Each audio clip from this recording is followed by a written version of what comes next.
হাড় ক্ষয় হওয়ার কারণে কিছু নতুন হাড় তৈরি হয়েছে যার নাম হচ্ছে অস্টিওফাইট। কিন্তু আমাদের দেশে যেটা সবচেয়ে গ্রামের লোকজন বলেন, সবাই চিন্তা ভাবনা করে যে ব্যথা মানেই মনে হয় বাত ব্যথা। যে কোনো ব্যথায় অনেক দিনের ব্যথা হলেই তখন তারা বলে এটা বাত ব্যথা। আসলে সব ব্যথাই বাত ব্যথা। আসলে হাড় বৃদ্ধি পায় না হাড় ক্ষয় যায়, তাহলে দুইটা প্রশ্ন। যে অনেকে বলে যে বয়স হলে তো হাড় ক্ষয় হয়ে যাওয়ার কথা।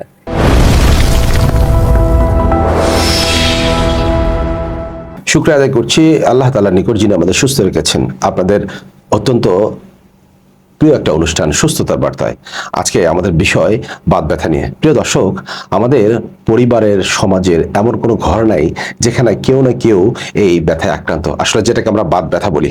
তো আজকে এই বিষয়ে আলোচনা হবে। আজকে আমার স্টুডিওতে উপস্থিত আছেন সহকারী অধ্যাপক, অর্থোপেডিক্স বিশেষজ্ঞ, trauma surgeon AZM Shahriar Arif. Arif, আপনি কেমন আছেন? আমি ভালো আছি আলহামদুলিল্লাহ। আপনাকে ধন্যবাদ জানাই, আপনি আপনার এই অনুষ্ঠানে আমাকে আমন্ত্রণ জানিয়েছেন। আমি খুবই কৃতজ্ঞ আপনার কাছে। থ্যাংক ইউ, আপনাকে অসংখ্য ধন্যবাদ। আসলে আমাদের বাংলাদেশের প্রেক্ষাপটে আমরা যেটা দেখতে পাই যে মানে পরিবারের একটা কমন রোগ, এই যে বাত ব্যথা। আসলে ব্যথা তো অনেক ব্যথাই আছে, আমরা আজকে স্পেশালি শুধু এই হাঁটুর জয়েন্টের ব্যথা বা এই রিলেটেড আলোচনাগুলো করতে চাই। আসলে ব্যথাটা কি, এই বিষয়ে একটু যদি বলতেন। আমি একটু ক্লিয়ার করে নিই যে প্রথমে বাত ব্যথা এবং ব্যথা। আচ্ছা, এটা ইম্পর্টেন্ট। বাত ব্যথা নিয়ে যদি কথা বলতে চাই তাহলে এটা একটা দীর্ঘ অনেক বড় একটা আলোচনা। রাইট। কিন্তু আমাদের দেশে যেটা সবচেয়ে গ্রামের লোকজন বলেন, সবাই চিন্তা ভাবনা করে যে ব্যথা মানেই মনে হয় বাত ব্যথা। যে কোনো ব্যথায় অনেক দিনের ব্যথা হলেই তখন তারা বলে এটা বাত ব্যথা। আসলে সব ব্যথাই বাত ব্যথা না। বাত ব্যথা মানে এটা কমন ডায়লগ, এটা আমাদের সবারই এটা একটা ভুল ধারণা। আমরা দীর্ঘদিনের ব্যথা হলেই মনে করি যে আমাদের বাত ব্যথা হয়েছে। আচ্ছা। এবং এটা বলতে আমরাও বুঝি, এটা আমরাও ভাবি আর কি। এবং এটা বলতেও সুবিধা হয় মানুষের যে আমি এতদিন ধরে ব্যথা আছে আমার। তো আমাদেরকে এসে বলে, রুগী এসে বলে যে স্যার আমার তো বাত ব্যথা। তখন আমরা প্রশ্ন করি আপনার ব্যথাটা কতদিন থেকে? বলে যে 15 দিন 20 দিন।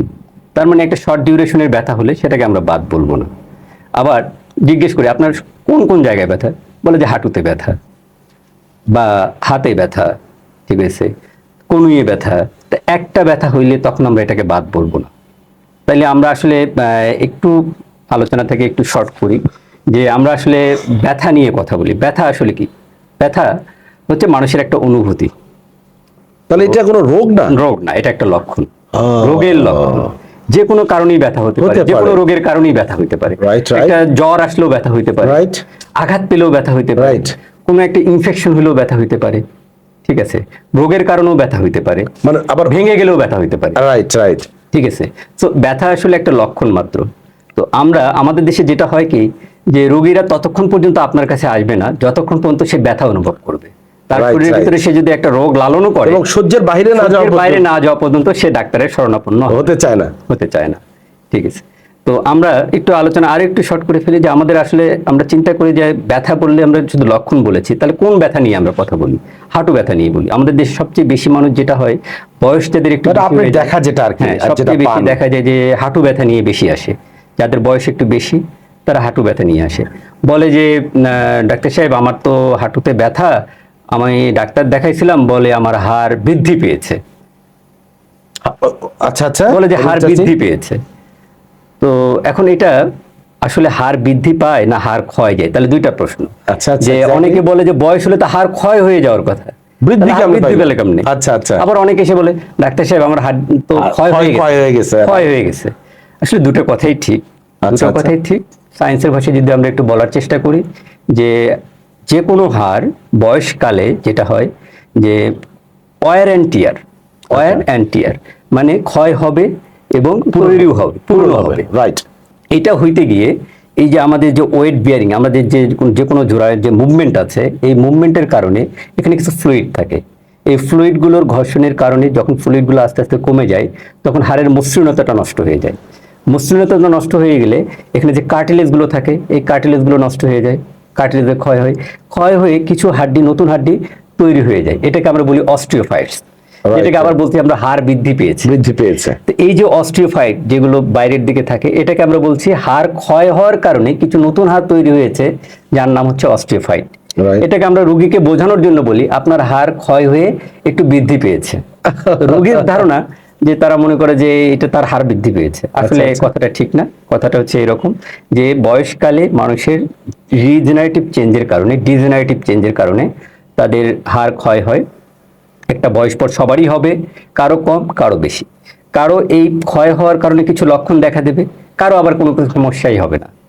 যদি লক্ষণ দেখা দেয় তাহলে চিকিৎসা নিতে হবে। আবার এটা তো আমি বললাম বয়সের কারণে, অল্প বয়সে হয় কিনা প্রশ্ন থাকতে পারে। হ্যাঁ অল্প বয়সে হয় কিনা? এক্স্যাক্টলি। আসলে এখন আমরা নর্মালি ধরে নেই যে বয়স হলেই শুধু এই ব্যথাটা হবে, কিন্তু একটা নির্দিষ্ট বয়সের আগেও হতে পারে।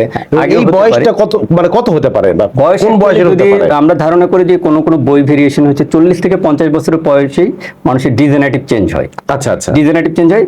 আবার মেল ফিমেলে কিছুটা ভেরিয়েশন আছে। আচ্ছা ফিমেলদের একটু আর্লি হয়, আচ্ছা। মেলদের একটু ডিলে হয়, কারণ ফিমেলদের কিছু আমরা হরমোনাল যদি আর্লি স্টেজটা ধরি তাহলে কত বছর ধরতে পারি? 40 আর্লি আর্লি হলে আপনার এটা যারা আমরা চাইল্ড বলি, শিশু যদি তার বা ডিজিজ কিশোর। থাকে, যদি তার শরীরে অন্য কোনো রোগ থাকে, জেনেটিক কিছু নাই তো এখানে? না, জেনেটিক কিছু নাই। জেনেটিক হলো ডিজেনারেটিভ চেঞ্জ। বয়স হয়ে গেলে মানে নিজের থেকে নিজের চেঞ্জের চেঞ্জ হয়ে যাবে। পর্যায়ক্রমে। হ্যাঁ, চেঞ্জ হয়ে যাবে।